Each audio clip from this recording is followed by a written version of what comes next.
Hello everyone, आज हम देखेंगे JEE 2025 का इक्वेशन जो है अल्कोहल, फिनोल एंड ईथर में से। क्वेश्चन कुछ इस प्रकार से है, लेट्स सॉल्व टुगेदर। मतलब देखो, हमें यहाँ पे क्या है, 2 स्टेटमेंट दिए हुए हैं, उसमें से हमें फाइंड आउट करना है कि करेक्ट स्टेटमेंट कौन सा है। तो स्टेटमेंट 1 है, उसमें है वैनिलीन, मतलब स्ट्रक्चर दिया हुआ है, with react with NaOH and also with Tollens reagent. मतलब ये NaOH एंड टॉलेंस रिएजेंट दोनों के साथ रिएक्ट करता है या नहीं करता है, और रिएक्ट करके क्या प्रोडक्ट देता है वो हमें फाइंड आउट करना है।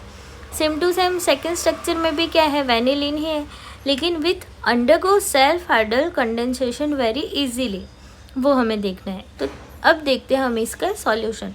तो सॉल्यूशन से पहले देखो, जस्ट मैंने यहाँ पे आपको रिमेंबर करके नोट्स दी हुई है। जो फिनोलिक ग्रुप होता है उसमें क्या होता है, जो OH इंक्रीज होता है तो रिएक्टिविटी टूवर्ड इलेक्ट्रोफाइल, तो वो क्या करता है, इलेक्ट्रोफाइल के साथ रिएक्ट करता है। एंड जो CHO ग्रुप होता है, मतलब एल्डिहाइड, तो CHO group undergoes oxidation easily, मतलब वो क्या करता है, CHO ग्रुप है ना, वो इजीली ऑक्सीडेशन करता है। And aldol condensation presence of base. ठीक है, तो अब देखते हैं इसका सॉल्यूशन। तो देखो, सबसे पहले क्या है, वैनिलीन है, उसकी रिएक्ट करवानी है हमें NaOH के साथ। तो वैनिलीन की रिएक्ट होगी NaOH के साथ, तो क्या होगा, वैनिलीन में से OH है, उसमें से H एंड NaOH का OH, वो दोनों रिमूव हो जाएंगे, मतलब वाटर मॉलिक्यूल बन जाएंगे। और जहाँ पे H था वो H निकल के वहाँ पे क्या आएगा, ONA। ठीक है, बाकी सब एज इट इज़। तो जब वैनिलीन NaOH के साथ रिएक्ट करता है तो हमें ये वाली प्रोडक्ट देता है। और सेकंड देखते हैं कि जब वैनिलीन रिएक्ट करता है टॉलेंस रिएजेंट के साथ, तो क्या मिलेगा, vanillin has CHO group which is easily oxidised by Tollens reagent.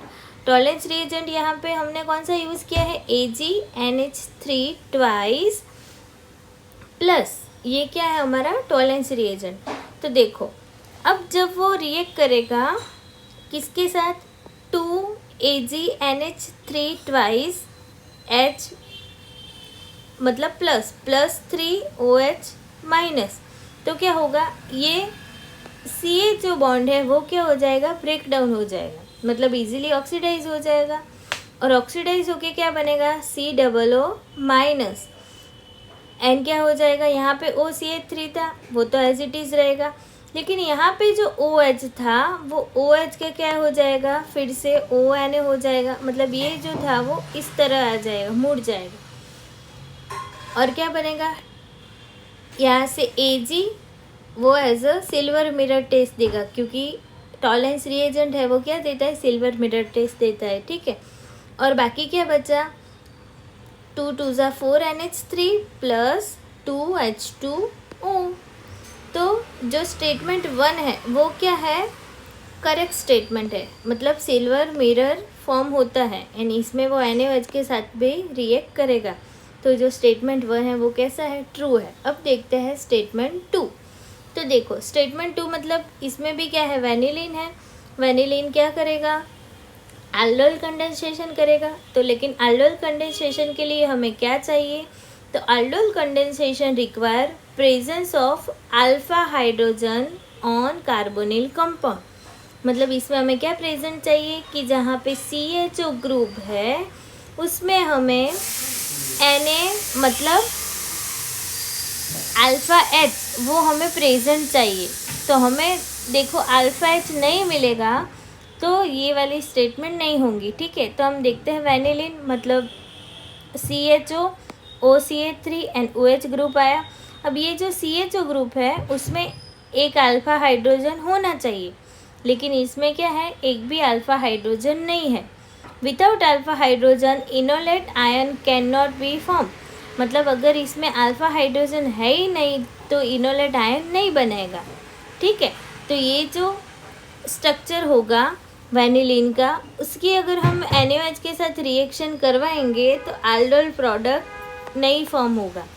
ठीक है, तो क्या होगा, स्टेटमेंट 2 इनकरेक्ट होगा, मतलब स्टेटमेंट 2 इज़ अ फॉल्स। ठीक है, तो अब देखो, क्या है यहाँ पे हमें ऑप्शन में ऐसा दिया हुआ था कि चूज़ द करेक्ट आंसर, मतलब दोनों स्टेटमेंट में से हमें फाइंड आउट करना है कि कौन सा स्टेटमेंट सही है। तो हमने पहले कंक्लूज़न देखा, उसमें क्या हमें कंक्लूज़न देखा कि स्टेटमेंट 1 क्या है, ट्रू है, एंड स्टेटमेंट 2 फॉल्स है। तो देखो ऑप्शन 1 में क्या है, बोथ 1 एंड 2 आर ट्रू, तो ये वाला ऑप्शन नहीं होगा। बोथ 1 एंड 2 आर फॉल्स, तो ये वाला भी ऑप्शन नहीं होगा। फिर यहाँ पे ऐसा बोला है statement 1 is a true but statement 2 is false, तो करेक्ट ये वाला ऑप्शन आएगा। And statement 1 is false but statement 2 is true, तो कौन सा आंसर हमें मिला, ऑप्शन नंबर 3। तो हमारा फाइनल आंसर क्या होगा, option number 3। Thank you guys.